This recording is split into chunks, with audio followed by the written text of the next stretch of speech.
E se eu lhe dissesse que os maiores milagres da sua cura não acontecem enquanto você está acordado, mas precisamente quando seus olhos se fecham e o mundo se cala, muitos acreditam que a noite é um tempo de inatividade, uma pausa na batalha espiritual.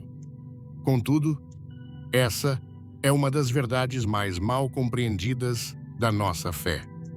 Enquanto o nosso corpo repousa, uma realidade espiritual poderosa, é ativada uma dimensão onde a palavra de Deus, uma vez plantada com fé, começa a operar de uma forma que transcende completamente a nossa consciência e o nosso estado físico.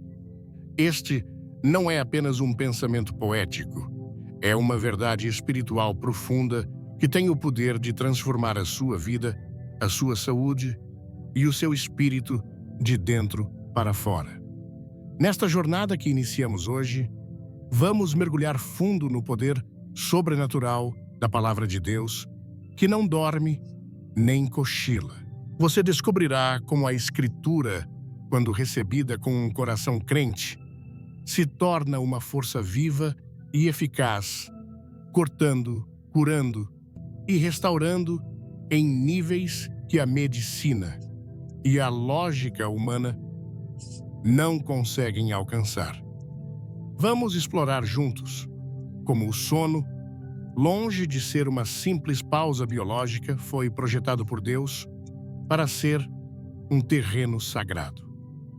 Sim, um altar invisível onde o Espírito Santo pode trabalhar sem os obstáculos da nossa dúvida, do nosso medo e da nossa ansiedade, realizando obras de cura e libertação que só se manifestam quando despertamos. Ao longo desta mensagem, vamos desvendar, através de histórias bíblicas impactantes e salmos específicos e poderosos, como você pode transformar cada noite em uma sessão de restauração divina. Veremos como homens e mulheres da Bíblia receberam revelações, força e cura, não em grandes cerimônias, mas no silêncio do seu descanso, provando que Deus nunca para de trabalhar em nosso favor. O que você está prestes a ouvir não é apenas uma pregação, mas um manual prático para ativar o poder celestial na sua vida mesmo, enquanto você dorme. Antes de desvendarmos juntos a chave espiritual que pode mudar para sempre as suas noites, peço que você faça algo simples, mas poderoso. Se você sente no seu coração que precisa dessa cura e libertação, comente agora mesmo: Deus trabalhe enquanto eu durmo. Curta este vídeo para que essa mensagem poderosa possa alcançar outras pessoas que também precisam ouvi-la, e garanto a você, permaneça até o final, pois há uma revelação específica esperando por você que tem o potencial de quebrar cadeias e iniciar um novo tempo na sua vida. A promessa que encontramos no Salmo 121 de que não tosquenejará nem dormirá o guarda de Israel é muito mais do que um consolo poético para noites de insônia. É, na verdade, uma das revelações mais profundas e revolucionárias sobre como o poder de Deus opera. Muitos de nós fomos ensinados, talvez de forma indireta, que a nossa conexão com Deus depende do nosso estado de vigília, da nossa capacidade de orar, de clamar, de estar consciente. Acreditamos que ao fecharmos os olhos para dormir, estamos colocando a nossa vida espiritual em pausa até a manhã seguinte. Mas hoje, eu quero quebrar esse paradigma na sua mente e no seu espírito. Quero que você entenda que a eficácia da Palavra de Deus não está de forma alguma limitada às horas em que estamos acordados. O poder de Deus não depende da nossa consciência para agir, nem da nossa capacidade de recitar versículos repetidamente. Quando a sua palavra é pronunciada com fé, quando ela é guardada no coração como uma semente viva, ela inicia uma obra em dimensões que os nossos sentidos físicos são incapazes de perceber, especialmente no silêncio profundo da noite. Pense nisto. A palavra de Deus é descrita em Hebreus, capítulo 4, versículo 12, de uma maneira absolutamente espantosa. A Escritura diz: porque a palavra de Deus é viva e eficaz e mais penetrante do que qualquer espada de dois gumes, e penetra até a divisão da alma e do espírito, e das juntas e medulas, e é apta para discernir os pensamentos e intenções do coração. Vamos analisar essa declaração por um momento. A palavra não é um texto morto. Não é uma coleção de histórias antigas. Ela é viva. Ela possui uma energia própria, uma vida que emana do próprio Deus. Ela é eficaz. Isso significa que ela produz resultados, ela funciona, ela cumpre o propósito para o qual foi enviada. Mas a parte mais impressionante é a sua capacidade de penetração. Ela vai mais fundo do que qualquer bisturi cirúrgico. Ela alcança lugares que nenhuma terapia humana pode tocar, a divisão da alma e do espírito, das juntas e medulas. Agora, conecte isso ao seu sono. Quando você está dormindo, sua mente consciente, com todas as suas dúvidas, seus medos, suas análises e racionalizações, está em repouso. É precisamente nesse momento, quando as nossas barreiras mentais estão baixas, que a palavra de Deus, essa espada de dois gumes, pode realizar a sua mais profunda cirurgia espiritual. Quando você, antes de dormir, lê ou declara uma promessa de cura, de libertação ou de paz, você não está apenas realizando um ritual. Você está liberando um agente divino e autônomo para trabalhar no seu ser interior. Essa palavra viva começa a penetrar nas suas memórias, a curar traumas emocionais armazenados no seu subconsciente, a alinhar o seu espírito com o Espírito de Deus, e sim, até mesmo, a operar em um nível celular nas juntas e medulas do seu corpo físico. Enquanto o seu corpo se regenera biologicamente, a palavra de Deus está realizando uma regeneração espiritual e física em paralelo, uma obra que continua cortando o que está doente, curando o que está ferido e transformando o que está quebrado, muito depois de a sua consciência ter se rendido ao descanso. Muitos testemunhos ao longo da história confirmam essa verdade de maneira poderosa.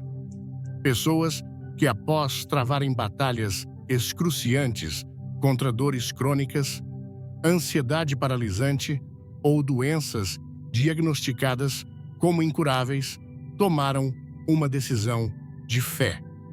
Elas decidiram entregar a sua noite a Deus, selando o seu descanso com a autoridade de um salmo. E ao acordarem, experimentaram algo inexplicável. A dor que as atormentava por anos simplesmente desapareceu. A clareza mental substituiu a névoa da confusão. Uma paz que excede todo o entendimento inundou o seu ser. O que aconteceu? Não foi um novo medicamento. Não foi uma mudança na dieta. Foi o poder sobrenatural de uma escritura que não dorme, que foi ativada pela fé e continuou a sua obra de cura no silêncio da noite. Esta dinâmica espiritual não é uma ideia nova. Ela está tecida em toda narrativa bíblica. Veja o exemplo de Jacó em Gênesis capítulo 28. Ele não estava em um templo, não estava em um culto avivado. Ele era um fugitivo sozinho, exausto, dormindo no meio do deserto com uma pedra como travesseiro. Em termos humanos, ele estava em seu ponto mais baixo, vulnerável e desamparado. Mas foi ali, em seu sono profundo, que Deus escolheu se revelar de uma das maneiras mais espetaculares de toda a Bíblia.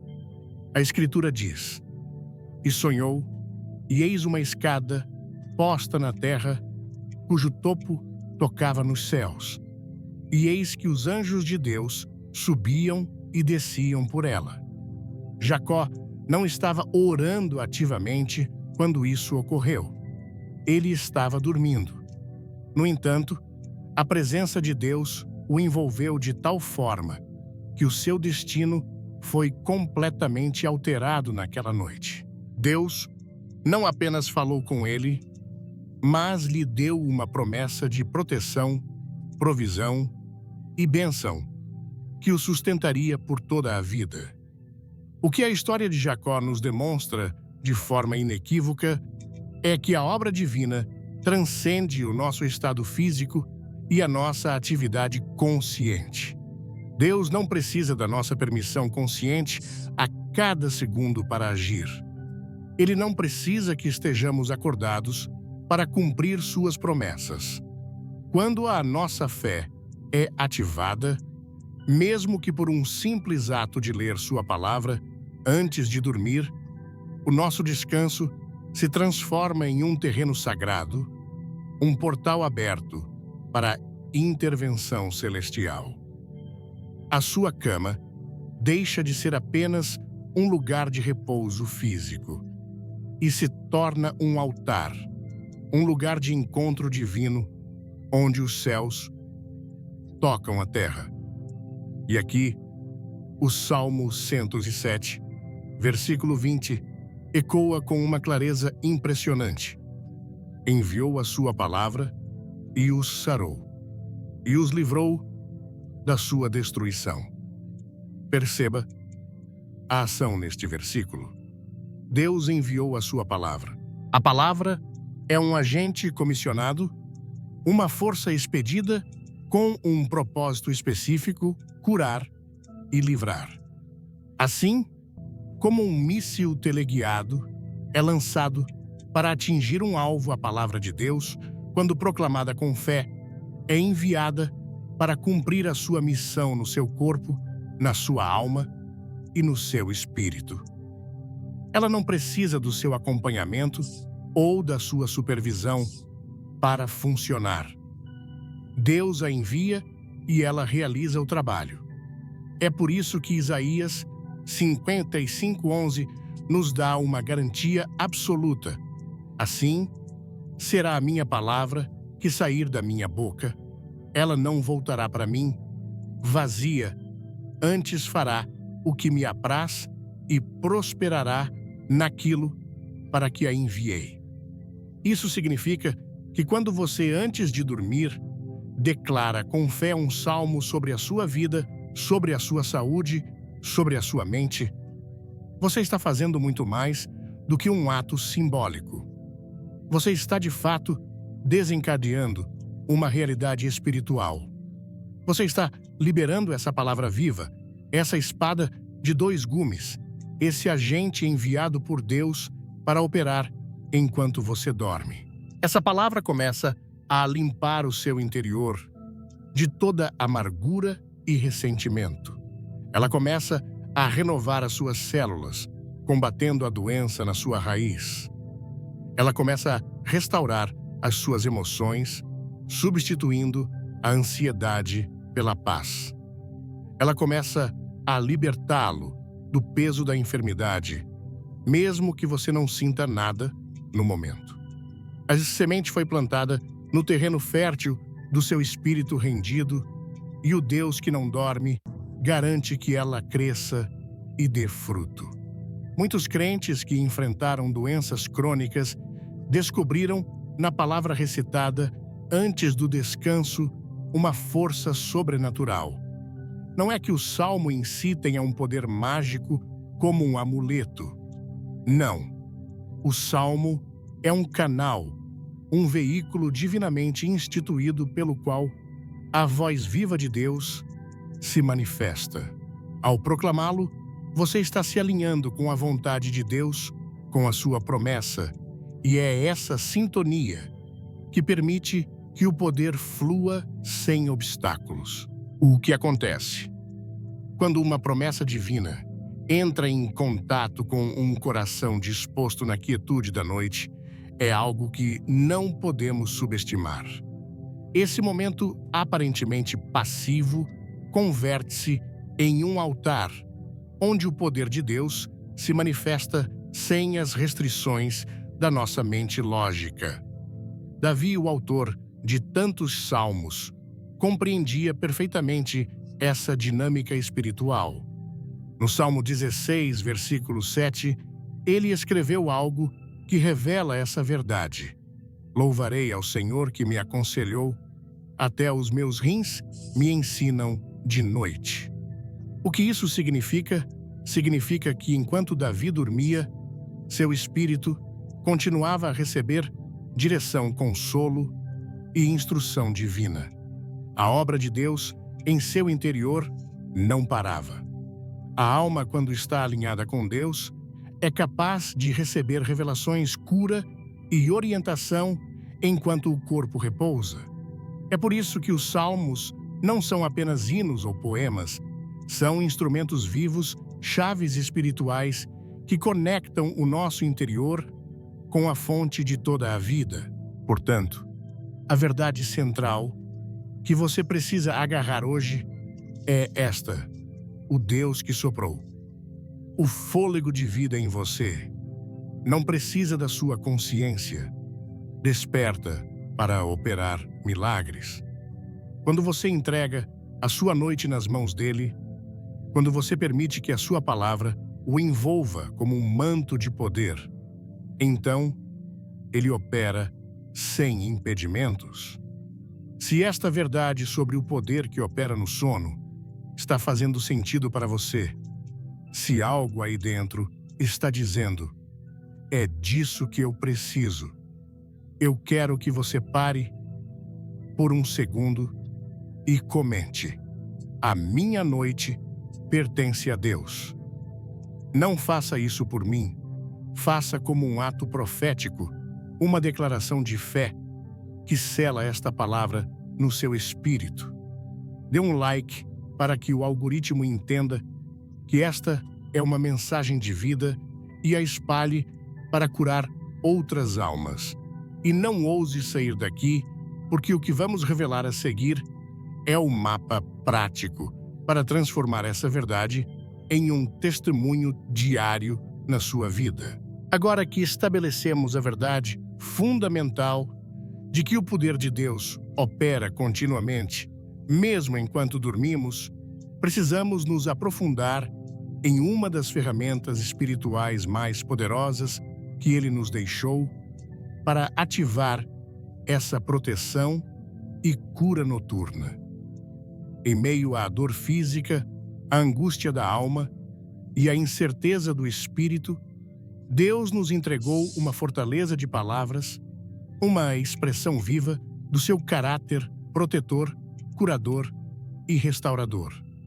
Falo, é claro, do Salmo 91. Este salmo não é simplesmente um canto antigo, nem uma poesia inspiradora para momentos de aflição.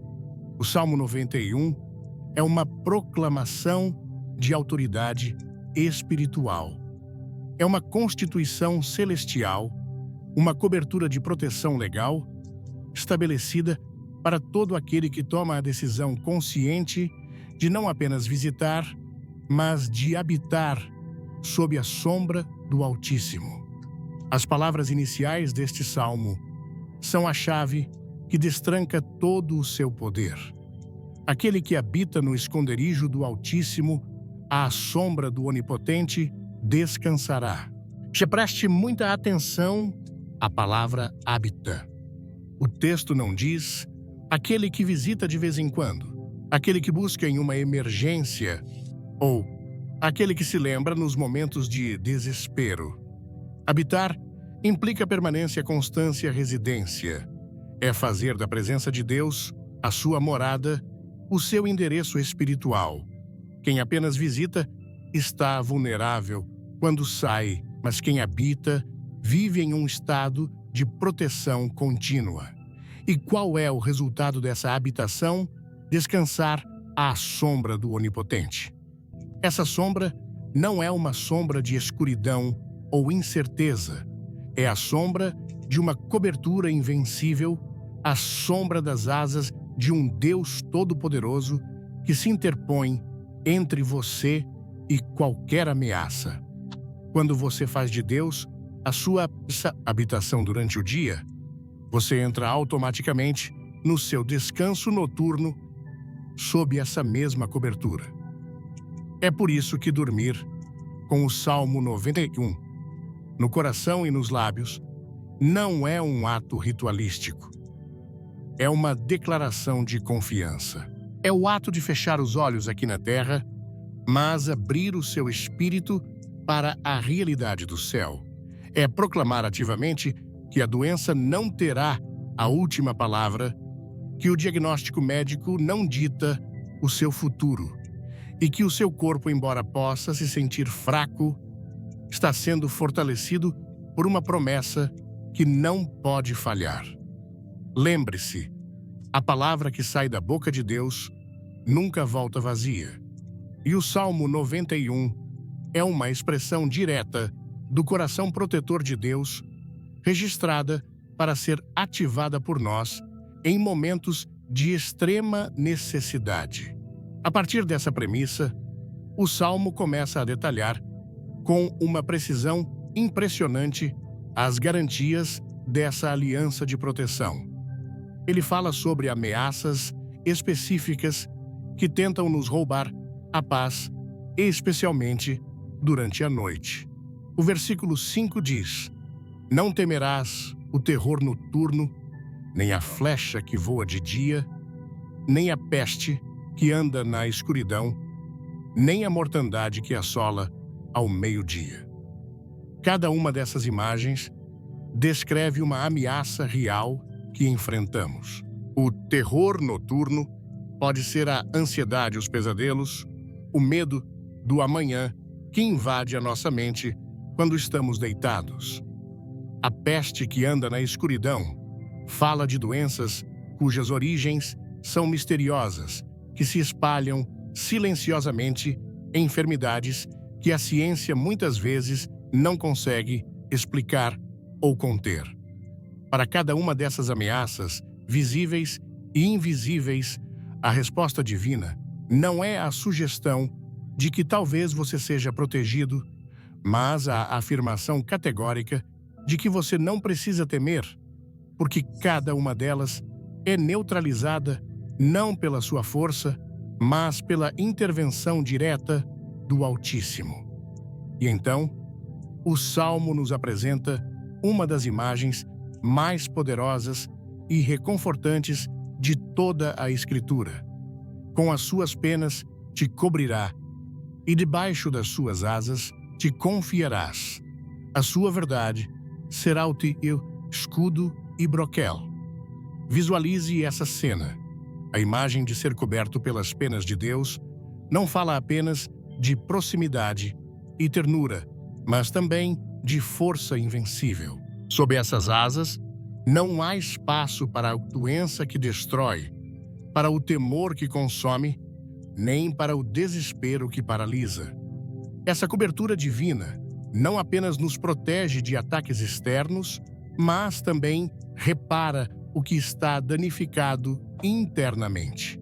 Proclamar este salmo antes de dormir é permitir que o seu espírito entre em contato direto com essa atmosfera do céu. Você está, de fato, recitando não apenas uma oração, mas ativando uma constituição espiritual que estabelece limites claros para o mal e abre as portas para a intervenção divina. A promessa se torna ainda mais dramática e específica no versículo 7.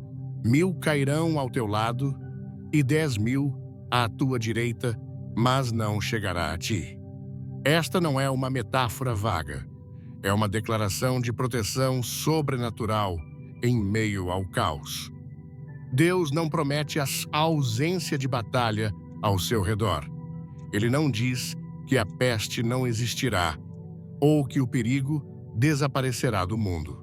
O que ele garante é que mesmo que o mundo ao seu redor esteja desmoronando, mesmo que a enfermidade esteja assolando nações, ela não terá permissão para tocar naqueles que habitam no seu esconderijo. No contexto da doença, isso significa que mesmo que a enfermidade esteja presente no seu corpo, a sua alma não será quebrada. O seu espírito não será destruído. O seu corpo será sustentado e a intervenção do céu para a sua cura é inevitável. Mas o cuidado de Deus vai além. Ele não apenas nos protege com a sua presença direta, mas ele mobiliza recursos celestiais em nosso favor. O versículo 11 revela uma ação de comando impressionante, porque aos seus anjos dará ordem a teu respeito para te guardarem em todos os teus caminhos.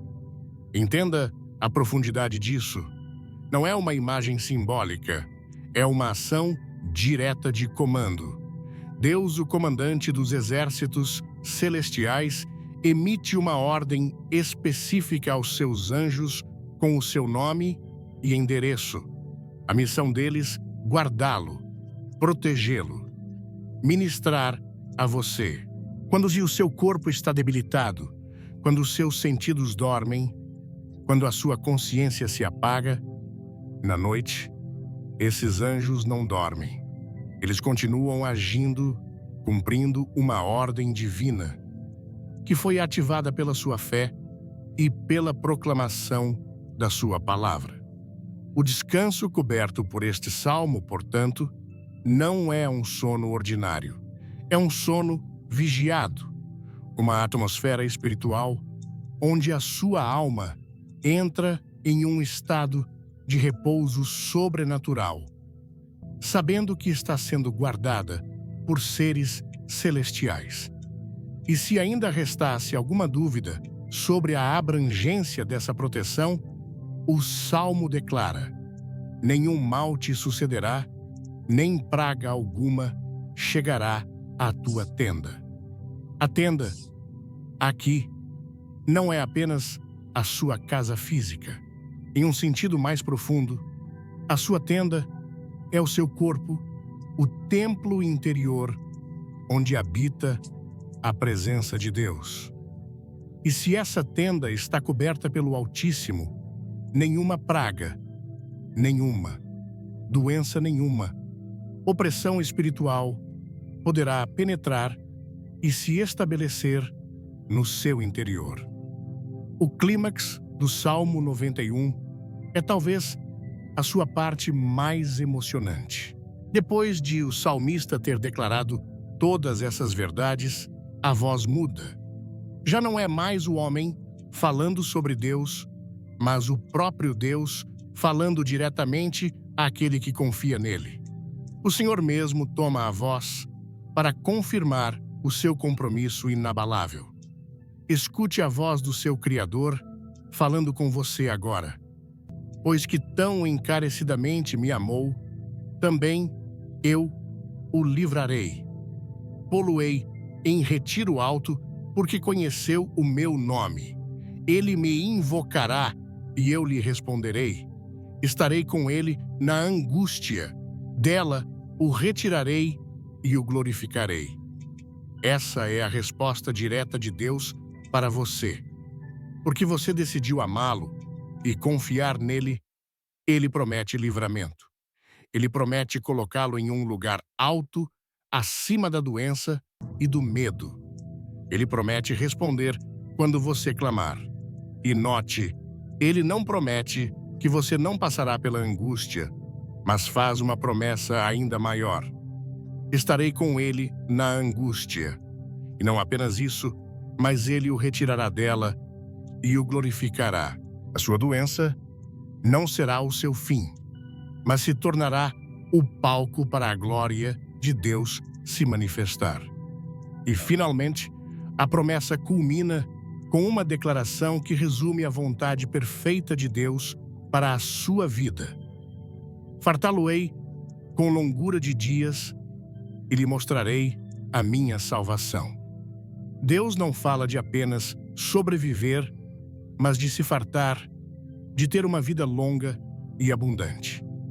E ele promete mostrar a sua salvação, que não é apenas um evento futuro, mas uma intervenção presente de cura, restauração e liberdade em todas as áreas do seu ser.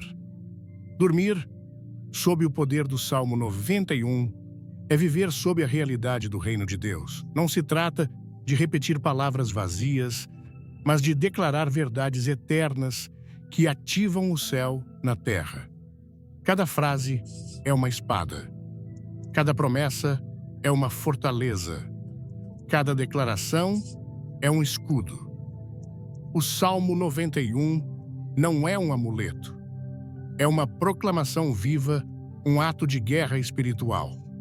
É a chave que abre os céus e estabelece a autoridade de Deus sobre cada aspecto do seu ser. Se você está pronto para fazer do Salmo 91 a sua cobertura noturna, o hino da sua alma e o decreto da sua cura, eu quero que você faça uma declaração de fé agora mesmo. Comente com autoridade. Salmo 91 é a minha fortaleza. Ao fazer isso, você está servindo um aviso prévio a toda a força das trevas de que a sua noite não é mais um território de medo, mas um santuário de poder. Curta e compartilhe esta mensagem, porque alguém que você conhece está precisando desesperadamente construir essa fortaleza espiritual em sua vida. Até este ponto, estabelecemos verdades espirituais que são absolutamente transformadoras. O poder da palavra de Deus opera continuamente, mesmo enquanto dormimos, e o Salmo 91 serve como uma fortaleza de proteção divina que podemos ativar pela fé. No entanto, existe um segredo ainda mais profundo. Uma estratégia celestial para momentos de crise aguda, para aquelas noites em que a dor é tão intensa, a opressão tão pesada e a situação tão desesperadora que parece impossível até mesmo fechar os olhos. O que fazer quando você está no fundo do poço acorrentado, não apenas por uma doença, mas pelas circunstâncias da vida? É aqui que a Bíblia nos revela um dos segredos mais explosivos sobre o poder da meia-noite. A meia-noite, no mundo espiritual, não é apenas um marcador de tempo no relógio. Ela carrega um simbolismo profundo. Representa o auge da escuridão, o ponto mais denso da noite, o momento em que a esperança parece mais distante. É o horário em que, espiritualmente, muitas batalhas são travadas e muitos ataques são lançados contra os filhos de Deus, visando roubar seus sonhos, sua saúde e seu destino. O inimigo ama a escuridão, porque ela é o seu ambiente natural. Mas o que o inferno não contava é que Deus escolheu precisamente este momento, o ponto mais escuro, para manifestar alguns dos seus milagres mais espetaculares. E há uma chave específica, uma atitude do coração, que, quando liberada à meia-noite, provoca um colapso nas estruturas demoníacas e libera uma intervenção divina imediata. Para entender essa chave, precisamos viajar para uma prisão escura e úmida em Filipos, conforme registrado em Atos, capítulo 16. Ali, encontramos dois homens, Paulo e Silas. Eles não estavam ali por terem cometido um crime. Estavam presos por pregarem o evangelho, por libertarem uma jovem de um espírito de adivinhação. E eles não foram apenas presos. A Bíblia diz que eles foram severamente açoitados, suas costas rasgadas e sangrando. Depois, foram lançados na cela mais interna da prisão e, para garantir que não escapassem seus pés, foram presos em um tronco, uma forma de tortura dolorosa que os impedia de se mover. Humanamente falando, a situação era insuportável. Eles estavam feridos, humilhados, injustiçados e em uma situação sem qualquer esperança de libertação. Eles tinham todos os motivos do mundo para murmurar, para questionar a Deus, para se queixar de sua dor ou para simplesmente se entregarem ao desespero silencioso. O que você faria nessa situação? O que a maioria de nós faria? Provavelmente, lamentaríamos a nossa sorte. Mas Paulo e Silas escolheram um caminho radicalmente diferente. Eles decidiram ativar uma arma secreta. A Escritura nos diz, em Atos 16, versículos 25 e 26, algo que deveria abalar o nosso entendimento sobre guerra espiritual. Perto da meia-noite, Paulo e Silas oravam e cantavam hinos a Deus e os outros presos os escutavam. E de repente sobreveio um tão grande terremoto que os alicerces do cárcere se moveram e logo se abriram todas as portas e foram soltas as prisões de todos. Vamos dissecar essa cena porque ela não é apenas um relato histórico, é um mapa espiritual, um manual de libertação para nós hoje. Primeiro, observe o tempo perto da meia-noite. No momento de maior escuridão e desesperança, eles não se calaram. Segundo, observe a atitude deles, eles oravam e cantavam hinos a Deus. Em meio à dor lancinante, com as costas em carne viva e os pés presos, eles escolheram louvar. Eles não louvaram porque a situação era boa. Eles louvaram a um Deus que é bom, independentemente da situação. Isso é crucial. O louvor deles não foi uma negação da sua dor, mas uma declaração da soberania de Deus sobre a sua dor. Eles estavam dizendo com seu canto: nossas correntes podem prender nossos corpos, mas não podem prender nosso espírito. Nossas feridas podem nos fazer sangrar, mas não podem silenciar a nossa adoração. E qual foi a reação do céu a esse som? A resposta foi imediata e violenta. Não foi uma brisa suave, não foi uma porta que se abriu silenciosamente. A Bíblia diz que sobreveio um tão grande terremoto. O louvor deles, nascido da dor e da fé, gerou uma vibração espiritual tão poderosa que abalou os alicerces físicos daquela prisão. O céu reagiu ao som da adoração sincera na hora mais escura.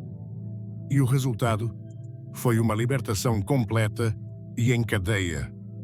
Não apenas as portas da cela de Paulo e Silas se abriram, mas todas as portas se abriram. Não apenas as correntes deles foram soltas, mas as prisões de todos foram soltas. Este é o segredo que o inferno teme. Este é o poder que transforma prisões em palcos de milagres. A chave não é apenas orar. A chave é a combinação de oração com louvor, em meio ao sofrimento, especialmente à meia-noite. Quando você escolhe adorar no meio da sua pior crise, quando você escolhe cantar um hino, em vez de gritar de desespero, você está liberando uma frequência espiritual que o céu não pode ignorar. Você está ativando um protocolo divino de intervenção, de emergência. Deus não ignora quem canta no vale da sombra da morte. A meia-noite que o inimigo pretendia usar como o seu momento de maior triunfo, torna-se o palco para o maior milagre de Deus na sua vida. Muitos de nós hoje vivemos em prisões invisíveis. Podemos não estar atrás de grades físicas, mas estamos acorrentados pela culpa do passado, por traumas que nos assombram, por medos que paralisam nossos sonhos, por vícios que nos controlam, ou por doenças que aprisionam nossos corpos. E o que esta passagem nos ensina é que existe um som que quebra todas as correntes. Não é o som do desespero, mas o cântico da fé. Não é uma queixa, mas um louvor.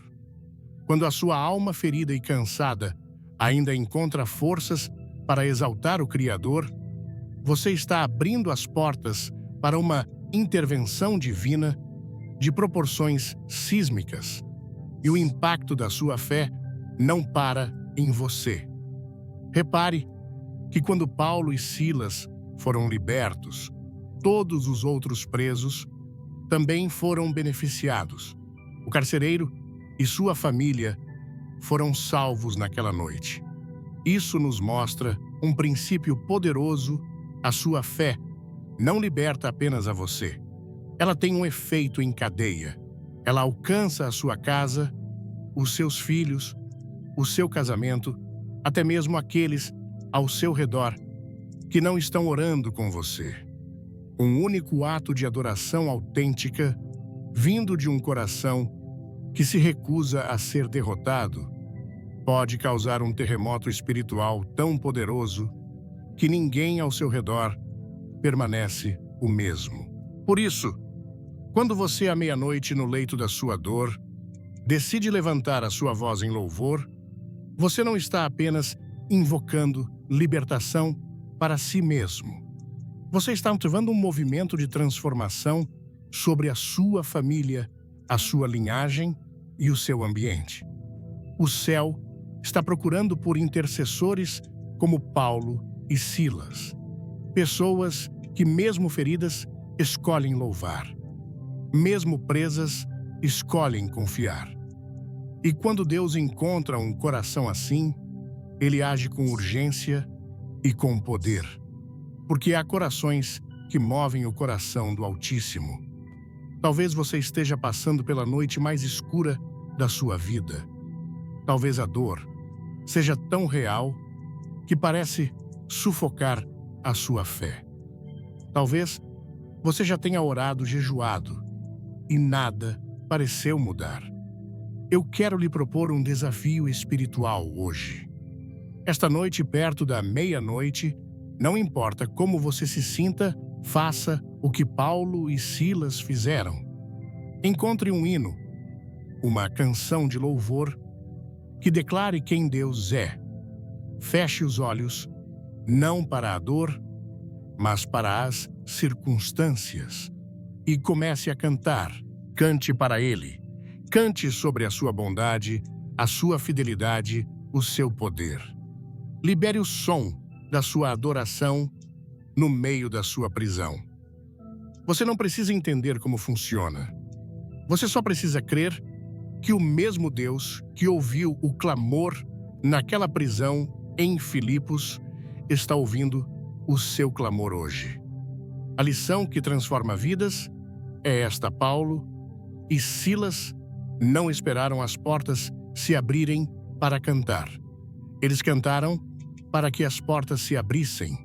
A sua reação diante da adversidade determina o seu milagre. O inimigo quer que você tema a noite, porque ele sabe que Deus age nela. Ele tenta transformar a sua madrugada em um pesadelo de ansiedade e medo. Mas ele não sabe que quando há fé, a meia-noite se torna o epicentro de um milagre. Cada lágrima que você derrama em oração tem valor. Cada palavra de louvor que você sussurra na solidão da sua dor é um grito que abala os céus. Quando tudo falhar, quando os recursos humanos se esgotarem, quando não houver mais para onde correr, lembre-se de Paulo e Silas. Lembre-se que a prisão deles não foi o fim da história, mas o palco para uma das mais gloriosas manifestações do poder de Deus. O segredo está em não permitir que a dor silencie a sua fé. E quando essa fé é expressa em louvor, na hora mais crítica, o céu responde. Ele sempre responde. E quando ele responde, os alicerces tremem, as correntes caem e a liberdade invade a sua alma. Se você aceita este desafio de transformar a sua noite de dor em um altar de louvor, se você crê que o seu cântico à meia-noite pode provocar um terremoto espiritual, comente agora com toda a sua fé. Minha adoração vai abalar as estruturas. Faça desta declaração o seu grito de guerra. Curta este vídeo para que essa estratégia de libertação alcance outras pessoas que estão presas na escuridão. E prepare-se, porque o Deus que liberta à meia-noite está prestes a visitar a sua casa. Até este momento, desvendamos juntos os segredos profundos do poder de Deus que opera no silêncio da noite. A fortaleza inabalável, que é o Salmo 91, e a estratégia explosiva do louvor à meia-noite, que abala prisões. São verdades e ferramentas espirituais de um poder imensurável. Contudo, de nada adiantaria possuir as armas mais poderosas do céu se a nossa mão for fraca demais para empunhá-las. De nada vale conhecer as estratégias de guerra se o nosso espírito estiver desnutrido e isolado no campo de batalha. É por isso que agora precisamos abordar uma verdade sóbria, mas absolutamente vital. Todo esse poder sobrenatural só pode ser sustentado e mantido por uma fé que seja profunda, disciplinada e crucialmente nutrida no ambiente para o qual Deus nos projetou, a comunidade dos santos, a igreja. Muitos se perguntam, por que mesmo conhecendo essas promessas, eu ainda me sinto fraco? Por que a minha fé parece oscilar tanto? A resposta muitas vezes não está na validade das promessas de Deus, mas na profundidade do solo do nosso coração. Jesus, em sua infinita sabedoria, nos deu a chave para entender isso na parábola do semeador. Ele fala sobre a semente da palavra que cai em diferentes tipos de solo. E uma das imagens mais trágicas é a da semente que cai em solo pedregoso. Mateus 13 nos diz que essa semente logo nasceu porque não tinha terra funda. Mas vindo o sol, queimou-se e secou-se, porque não tinha raiz. Esta é a descrição perfeita de uma fé superficial. É a fé do entusiasmo momentâneo, da emoção do culto, mas que nunca desenvolveu raízes profundas. Uma pessoa com esse tipo de fé pode até frequentar a igreja, ouvir a palavra e se alegrar com ela, mas a sua vida não é verdadeiramente transformada, porque nunca houve um arrependimento genuíno, uma entrega total. Elas buscam os benefícios de uma vida com Deus, como a cura e a bênção, mas não estão dispostas a pagar o preço da submissão e da mudança. E o que acontece com essa fé sem raízes quando vem o sol, que na parábola representa a tribulação, a perseguição, a doença persistente, a dificuldade financeira? Ela rapidamente murcha e morre. A pessoa se afasta da igreja não porque Deus falhou, mas porque a sua fé nunca foi suficientemente enraizada para suportar o calor da provação. A falta de arrependimento genuíno e de uma entrega real cria uma fé de superfície incapaz de sustentar o peso das adversidades da vida. Outra razão poderosa que leva ao afastamento é o engano sutil das distrações do mundo. Jesus também abordou isso na mesma parábola, falando da semente que caiu entre os espinhos. Ele explica que os cuidados deste mundo e a sedução das riquezas sufocam a palavra e ela fica infrutífera. Os espinhos são as preocupações com a carreira, a busca incessante por mais dinheiro, o desejo por status, o entretenimento constante. Nenhuma dessas coisas é má em si mesma, mas quando elas começam a competir pelo espaço no nosso coração, elas sufocam a palavra. A nossa vida espiritual começa a perder prioridade. A oração se torna mais curta. A leitura da Bíblia se torna esporádica e, sem que percebamos, estamos espiritualmente desnutridos, vivendo uma vida cristã infrutífera, o que, inevitavelmente, nos leva a um esfriamento e a um distanciamento da casa de Deus. Somado a isso, temos a falta de disciplina espiritual, que é como deixar de alimentar o nosso espírito. A vida cristã exige dedicação. Ela não é um evento único, mas uma jornada diária de busca. O exemplo de Pedro é um alerta solene para todos nós. Na noite mais crítica da vida de Jesus, no Getsêmani, ele pediu a Pedro que vigiasse e orasse. Mas Pedro, vencido pelo cansaço da carne, dormiu. Jesus o advertiu. O espírito, na verdade, está pronto, mas a carne é fraca. Por causa dessa falha em vigiar, dessa falta de disciplina espiritual, quando a pressão veio e ele foi confrontado, Pedro, que havia prometido lealdade até a morte, negou o mestre 3 vezes. Sua força espiritual havia se esvaído, porque ele negligenciou a prática da oração e da vigilância. Da mesma forma, quando nós negligenciamos a nossa disciplina de oração, de leitura da palavra e de comunhão, a nossa força espiritual diminui gradualmente, até que diante de uma tentação ou de uma provação, nos descobrimos frágeis e propensos a cair e a nos afastar. E talvez a arma mais traiçoeira que o inimigo usa para nos afastar seja a solidão espiritual.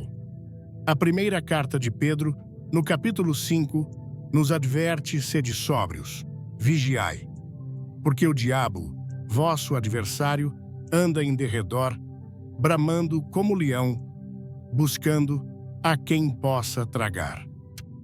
Qual é a estratégia de um leão? Na natureza, ele não ataca o centro do rebanho, onde os animais estão juntos e fortes. Ele procura essa ovelha que se isolou, que se afastou do grupo, que está sozinha e vulnerável.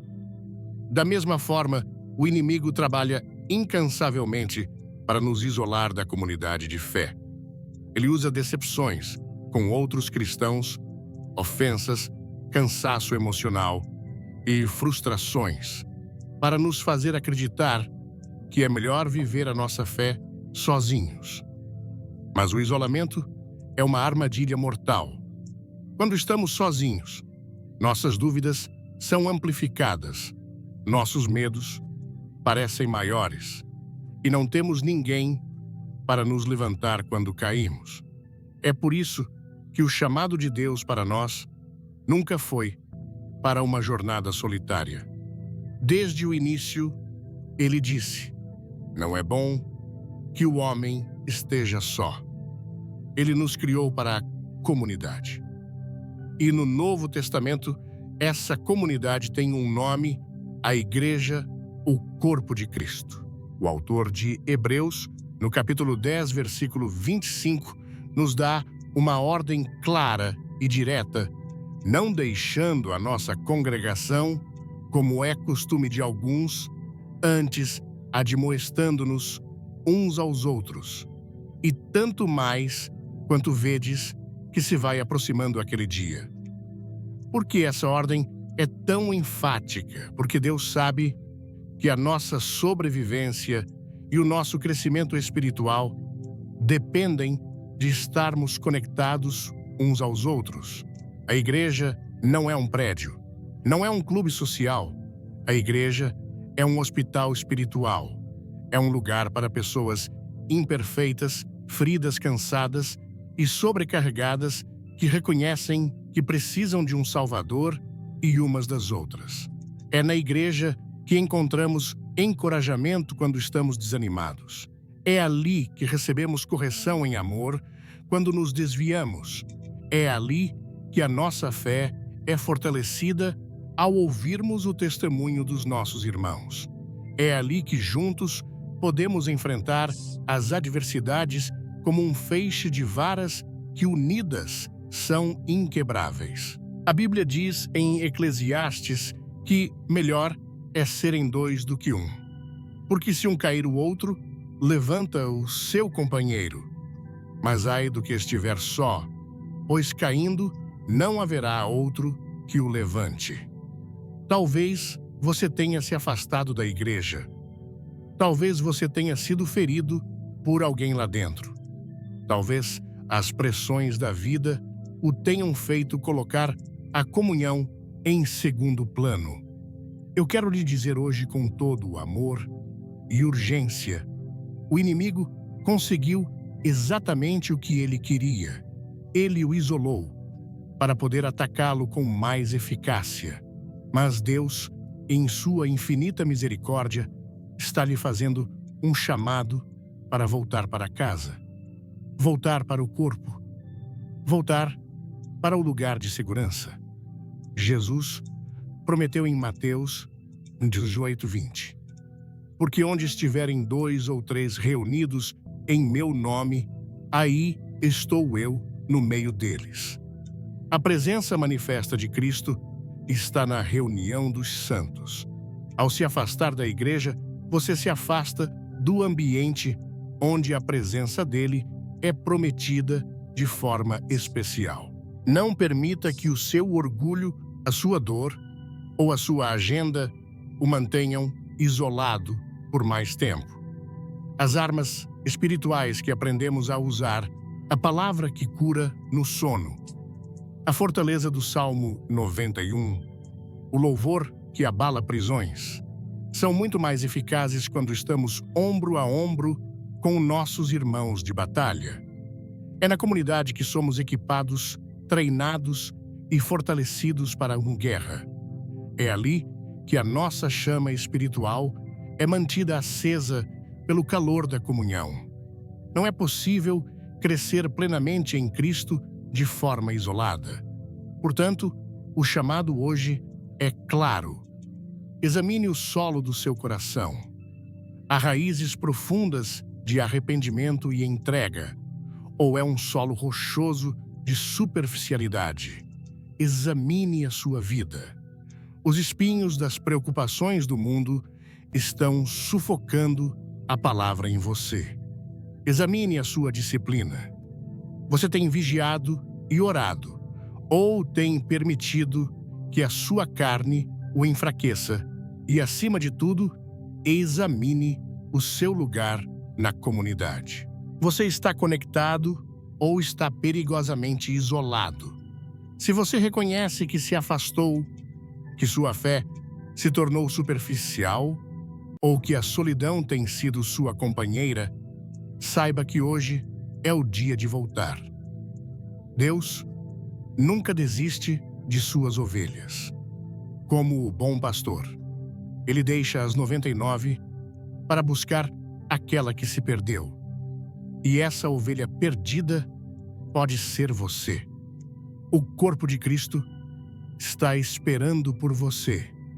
Deus está chamando você de volta para a segurança do rebanho.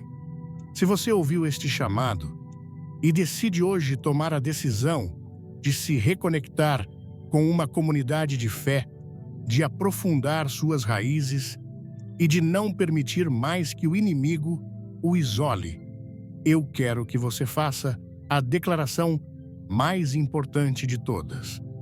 Comente com um coração humilde e decidido. Eu estou voltando para casa. Deixe que esta seja a sua resposta ao chamado do pastor.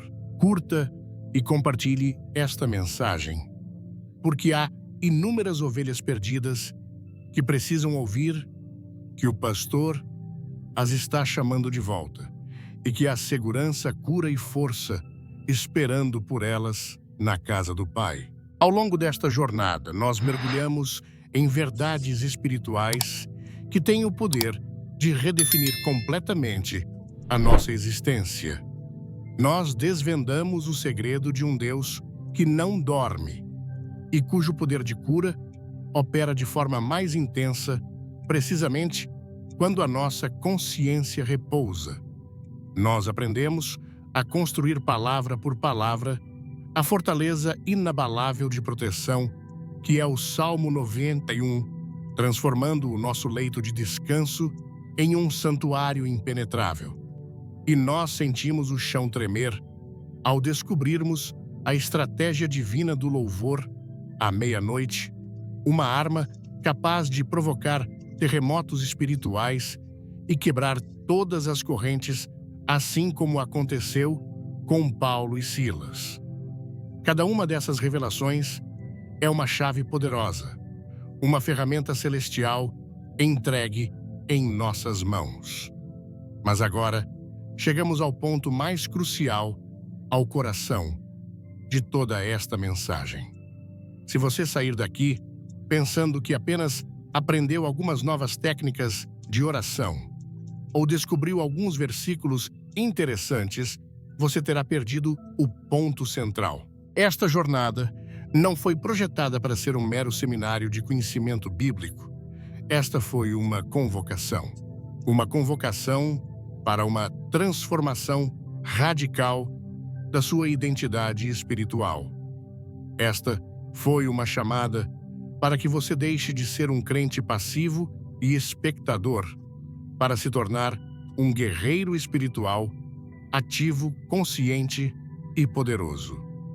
A verdade é que Deus não nos entregou a sua palavra, o Salmo 91, e o princípio do louvor à meia-noite, para que se tornassem decorações empoeiradas na estante da nossa fé.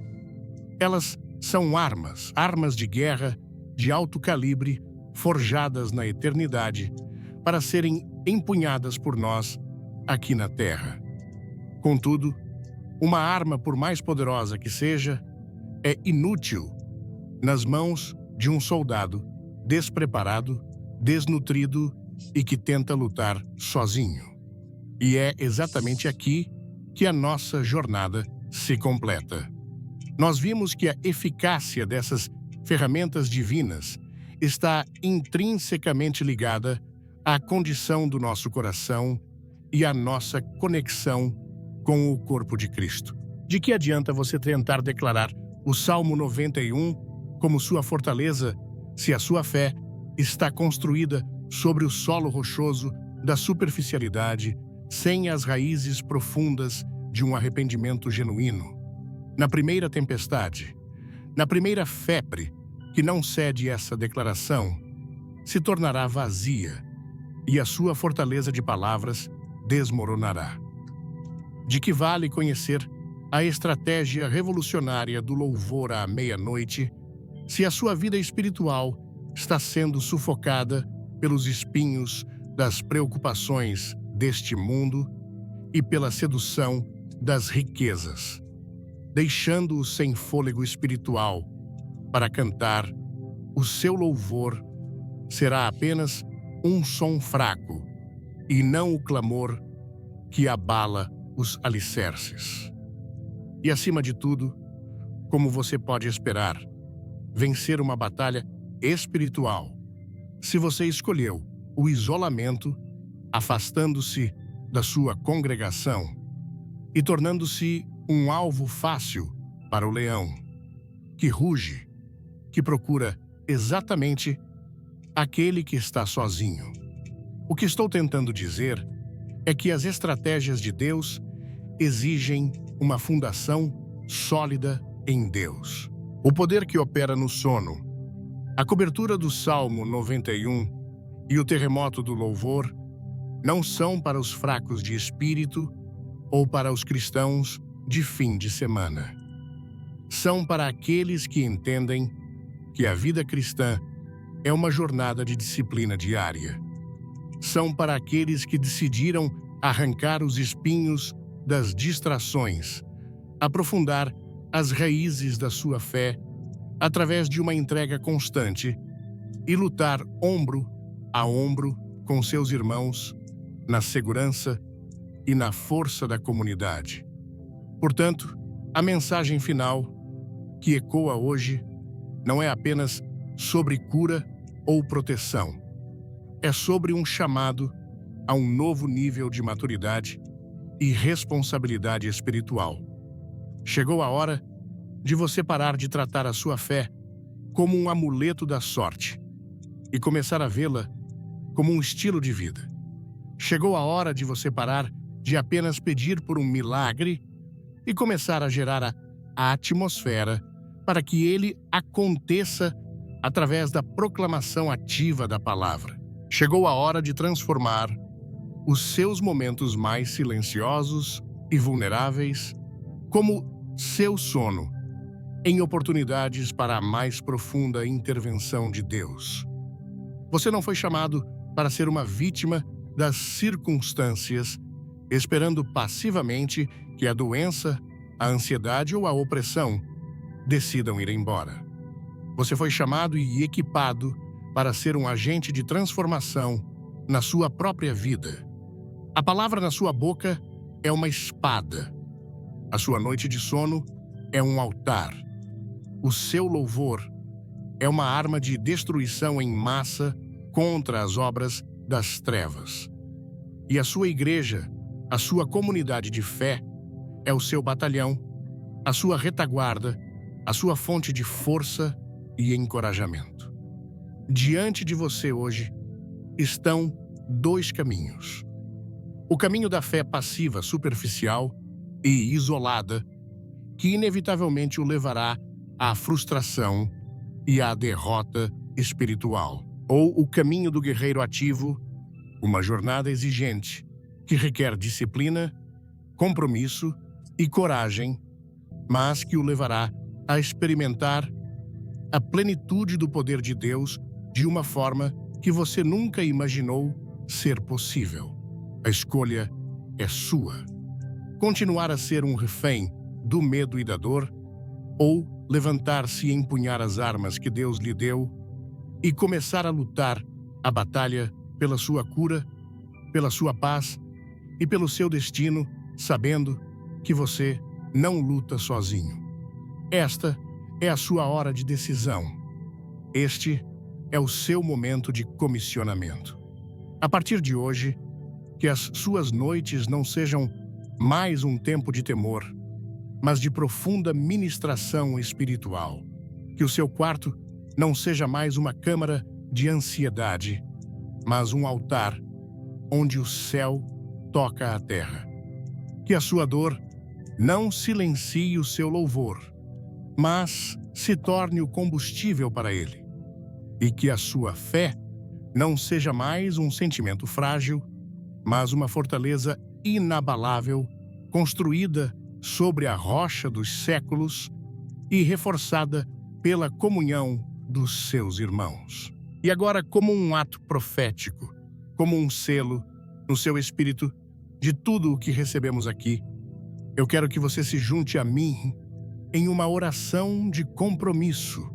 Onde quer que você esteja, se você decide hoje abandonar a passividade e abraçar a sua identidade de guerreiro, diga em voz alta ou escreva nos comentários com toda a autoridade que o Espírito Santo lhe concede. Eu sou um guerreiro, não uma vítima. Minha fé é a minha arma.